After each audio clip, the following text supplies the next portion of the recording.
ಸರ್ಕಾರಿ ಆಸ್ಪತ್ರೆಗಳ ಆವರಣದಲ್ಲಿ ಜನ ಔಷಧಿ ಕೇಂದ್ರಗಳನ್ನು ಬಂದ್ ಮಾಡೋದಕ್ಕೆ ಸರ್ಕಾರ ಸುತ್ತೋಲೆ ಹೊರಡಿಸಿದೆ. ಸರ್ಕಾರದ ನಿರ್ಧಾರಗಳನ್ನು ವಿಪಕ್ಷ ಬಿಜೆಪಿ ಖಂಡಿಸಿದ್ದು ಬೆಂಗಳೂರು ಸೇರಿ ರಾಜ್ಯದ ವಿವಿಧೆಡೆ ಪ್ರತಿಭಟನೆಯಾಗಿದೆ. ಬಡವರಿಗೆ ಅನುಕೂಲ ಆಗಿರೋ ಜನ ಔಷಧಿ ಮುಚ್ಚೋ ಆದೇಶವನ್ನು ಹಿಂಪಡೆಯಬೇಕು ಅಂತ ಬಿಜೆಪಿ ಆಗ್ರಹಿಸಿದೆ.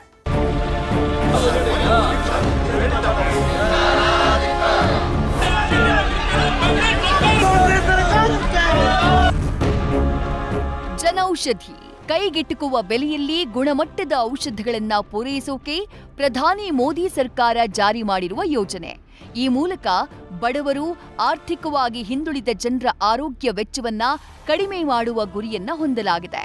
ಆದರೆ ಸರ್ಕಾರಿ ಆಸ್ಪತ್ರೆಗಳ ಒಳಗಿರುವ ಜನೌಷಧ ಮಳಿಗೆಗಳನ್ನ ಸಿಎಂ ಸಿದ್ದರಾಮಯ್ಯ ಸರ್ಕಾರ ಮುಚ್ಚೋಕೆ ಹೊರಟಿರೋದು ವಿಪಕ್ಷಗಳ ಕೆಂಗಣ್ಣಿಗೆ ಗುರಿಯಾಗಿದೆ. ಜನೌಷಧಿ ಕೇಂದ್ರ ಬಂದ್ಗೆ ನೋಟಿಸ್, ಬಿಜೆಪಿ ವಿರೋಧ. ಬೆಂಗಳೂರಿನ ಕೆಸಿ ಜನರಲ್ ಆಸ್ಪತ್ರೆ ಎದುರು ಪ್ರತಿಭಟನೆ.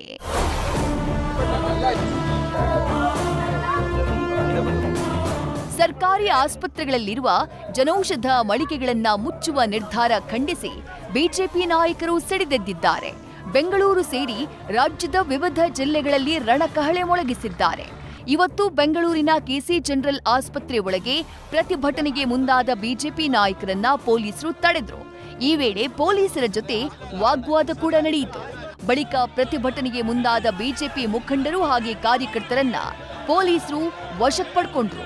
ಸರ್ಕಾರಿ ಆಸ್ಪತ್ರೆಗಳಲ್ಲಿ ಜನೌಷಧಿಯನ್ನ ಮುಚ್ಚಲಿಕ್ಕೆ ಕೊಟ್ಟಿರುವಂತಹ ಈ ಕಾಂಗ್ರೆಸ್ ಸರ್ಕಾರ ಜನವಿರೋಧಿಯಾಗಿದೆ, ಆರೋಗ್ಯ ವ್ಯವಸ್ಥೆಗೆ ವಿರೋಧವಾಗಿದೆ.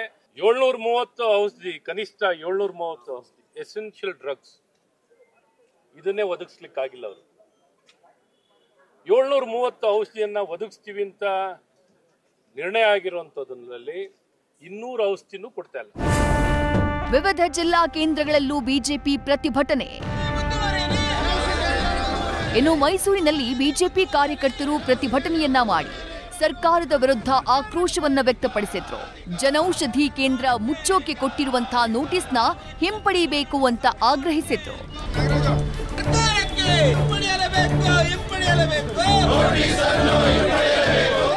ಇದೇ ವೇಳೆ ಮಾತನಾಡಿದ ಬಿಜೆಪಿ ಶಾಸಕ ಶ್ರೀವತ್ಸ, ಪ್ರಧಾನಿ ಮೋದಿ ಫೋಟೋ ಇದೆ ಅಂತ ಹೇಳಿ ಜನೌಷಧಿ ಕೇಂದ್ರ ಮುಚ್ಚೋಕೆ ಸರ್ಕಾರ ಮುಂದಾಗಿದೆ.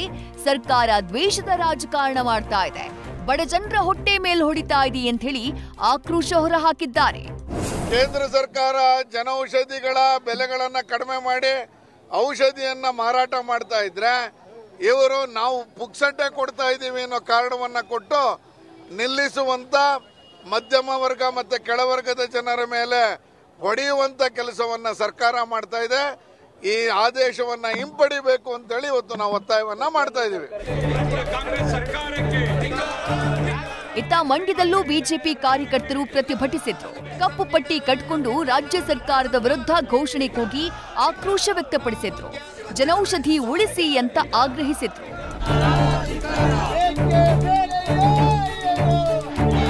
ಅತ್ತ ಕೊಪ್ಪಳದಲ್ಲಿ ಕಪ್ಪು ಪಟ್ಟಿ ಧರಿಸಿ ಬಿಜೆಪಿ ಕಾರ್ಯಕರ್ತರು ಪ್ರತಿಭಟಿಸಿದ್ರು. ಬಿಜೆಪಿ ಜಿಲ್ಲಾಧ್ಯಕ್ಷ ಬಸವರಾಜ ದಳೇಸುಗೂರು ನೇತೃತ್ವದಲ್ಲಿ ಸಿಎಂ ಸಿದ್ದರಾಮಯ್ಯ ಹಾಗೆ ಸರ್ಕಾರದ ವಿರುದ್ಧ ಘೋಷಣೆ ಕೂಗಲಾಯಿತು. ಜನೌಷಧಿ ಸ್ಥಗಿತ ಆದೇಶ ಕೂಡಲೇ ಹಿಂಪಡೆಯಬೇಕು ಅಂತ ಒತ್ತಾಯಿಸಲಾಯಿತು. ಜನೌಷಧಿ ಕೇಂದ್ರ ರದ್ದುಗೊಳಿಸಿದ ಕಾಂಗ್ರೆಸ್ ಸರ್ಕಾರಕ್ಕೆ ರಾಜ್ಯದ 1400 ಜನೌಷಧಿ ಕೇಂದ್ರಗಳಲ್ಲಿ ಕೇವಲ 180 ಕೇಂದ್ರಗಳನ್ನೇ ಬಂದ್ ಮಾಡ್ತಿದ್ದೀವಿ ಅಂತ ಹೇಳಿ ಖುದ್ದು ಆರೋಗ್ಯ ಸಚಿವ ದಿನೇಶ್ ಗುಂಡೂರಾವ್ ಸ್ಪಷ್ಟಪಡಿಸಿದ್ದಾರೆ. ಸರ್ಕಾರಿ ಆಸ್ಪತ್ರೆಗಳಲ್ಲಿ ಉಚಿತವಾಗಿ ಔಷಧಿ ಮಾತ್ರೆ ಕೊಡ್ತಿರುವಾಗ ಆಸ್ಪತ್ರೆಗಳ ಆವರಣದಲ್ಲಿ ಜನೌಷಧಿ ಮಾರಾಟದ ಅಗತ್ಯವಿಲ್ಲ ಅನ್ನುವುದು ಸರ್ಕಾರದ ವಾದವಾಗಿದೆ. ಆದ್ರೆ ಈ ವಾದ ವಿಪಕ್ಷಗಳಿಗೆ ಅಪಥ್ಯವಾಗಿದೆ. ನಾ ಕೊಡೆ ನೀ ಬಿಡೆ ಮೊಂಡಾಟದಲ್ಲಿ ಏನಾಗುತ್ತೆ ಅಂತ ಕಾದು ನೋಡಬೇಕು. ಮೈಸೂರಿನಿಂದ ರವಿ ಪಾಂಡವಪುರ ಜೊತೆ Ganapati, political bureau, news first. News first ನಿರ್ಭೀತಿಯಿಂದ ನಿಮ್ಮ ಪರವಾಗಿ.